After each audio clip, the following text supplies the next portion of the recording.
डिब्बी में हीरा पड़ा हो ना पता नहीं लगता है, लेकिन जब हाथ में आता है तो वैल्यू पता लगती है। प्रियांश आर्या, आज ठोक के कह रहा हूं, हिंदुस्तान खेलेगा और खेलेगा नहीं, लंबा खेलेगा। सचिन तेंदुलकर के बाद ये दूसरा खिलाड़ी है जो चमत्कार है। क्यों कह रहा हूं? इसलिए कह रहा हूं कि भैया आज 42 गेंदों में जो शतक जड़ा है, किन परिस्थितियों में जड़ा है, सामने बॉलर कौन थे और 250 के स्ट्राइक रेट पे जड़ा है। उस परिस्थिति में जहां नैया पार और बेड़ा पार करने की दरकार थी, वहां आके जहां श्रेयस अय्यर आउट हो चुका था, जहां वढेरा वापस जा चुका था, जहां प्रभ सिमरन वापस जा चुका था, भैया गाना सुना होगा गोरी है कलाइयां, ये तगड़ी कलाइयां हैं। अजरुद्दीन की थी जैसे, मतलब गुंडाप्पा विश्वनाथ की थी, जो पॉइंट पे छक्का मारा, कवर पे छक्का मारा, फिर उन्हीं कलाइयों से यूं करके मिड विकेट पे जो छक्के मारे,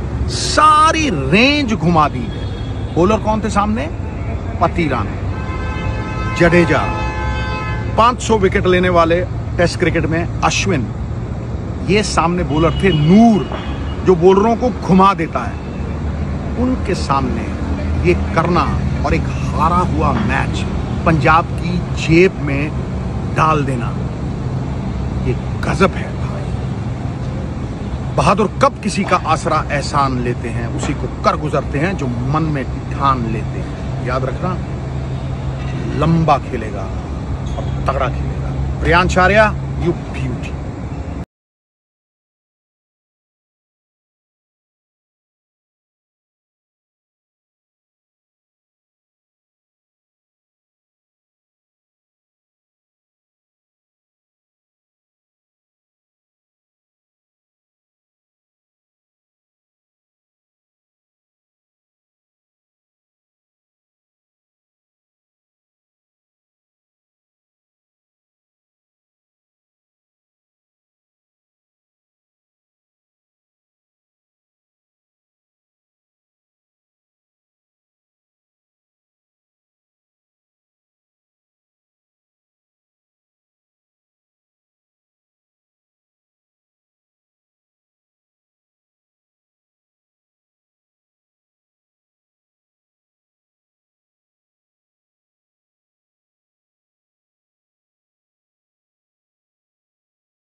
डिब्बी में हीरा पड़ा हो ना पता नहीं लगता है, लेकिन जब हाथ में आता है तो वैल्यू पता लगती है। प्रियांश आर्या, आज ठोक के कह रहा हूं, हिंदुस्तान खेलेगा और खेलेगा नहीं, लंबा खेलेगा। सचिन तेंदुलकर के बाद ये दूसरा खिलाड़ी है जो चमत्कार है। क्यों कह रहा हूं? इसलिए कह रहा हूं कि भैया आज 42 गेंदों में जो शतक जड़ा है, किन परिस्थितियों में जड़ा है, सामने बॉलर कौन थे और 250 के स्ट्राइक रेट पे जड़ा है। उस परिस्थिति में जहां नैया पार और बेड़ा पार करने की दरकार थी, वहां आके जहां श्रेयस अय्यर आउट हो चुका था, जहां वढेरा वापस जा चुका था, जहां प्रभ सिमरन वापस जा चुका था, भैया गाना सुना होगा गोरी है कलाइयां, ये तगड़ी कलाइयां हैं। अजरुद्दीन की थी जैसे, मतलब गुंडाप्पा विश्वनाथ की थी, जो पॉइंट पे छक्का मारा, कवर पे छक्का मारा, फिर उन्हीं कलाइयों से यूं करके मिड विकेट पे जो छक्के मारे, सारी रेंज घुमा दी है। बॉलर कौन थे सामने? पतिरान, जडेजा, 500 विकेट लेने वाले टेस्ट क्रिकेट में अश्विन, ये सामने बॉलर थे। नूर, जो बॉलरों को घुमा देता है, उनके सामने ये करना और एक हारा हुआ मैच पंजाब की जेब में डाल देना, ये गजब है भाई। बहादुर कब किसी का आसरा एहसान लेते हैं, उसी को कर गुजरते हैं जो मन में ठान लेते हैं। याद रखना, लंबा खेलेगा और तगड़ा खेलेगा। प्रियांश आर्या, यू